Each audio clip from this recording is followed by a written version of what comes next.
Duka mendalam dirasakan oleh keluarga Haji Muhammad Sukarmin. Sang anak Nia Marlinda menjadi salah satu korban meninggal dalam gempa Turki beberapa hari lalu. Nia Marlinda asal Bali dan anaknya berusia 1 tahun serta suami warga negara Turki Dikan Rahman Smaras ditemukan meninggal dunia karena tertimbun reruntuhan. Sang ayah Haji Muhammad Sukarmin menjelaskan, dulu anaknya bekerja di Bali, tetapi ketika ada kesempatan, dia dikirim ke Turki untuk jenjang karirnya pada tahun 2020. Di sana, Nia akhirnya menikah dengan Yasin Kalisir yang berprofesi sebagai dosen bahasa Inggris pada 2021 lalu. Setelah menikah, Nia memutuskan berhenti bekerja sehingga hanya suaminya yang bekerja. Sejak menikah dan tinggal di Turki, Nia Marlinda belum pernah pulang ke Bali. Ia beserta keluarga awalnya mendapatkan informasi meninggalnya Nia dari KBRI setempat.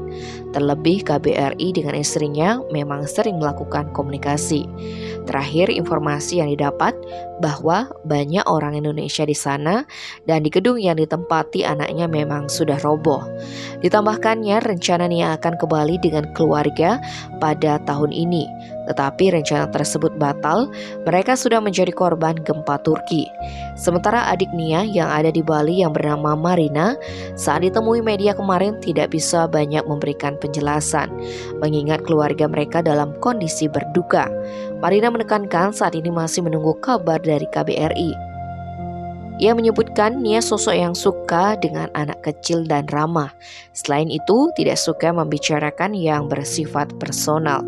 Nia merupakan anak kedua dari 5 bersaudara dan ketika ia menikah di Turki pun sebagai orang tua tak dapat pergi ke Turki. Dikarenakan saat itu situasi tengah COVID-19 sehingga pada saat itu pernikahan Nia diwakilkan oleh wakil di sana dan keluarga menyaksikan melalui daring.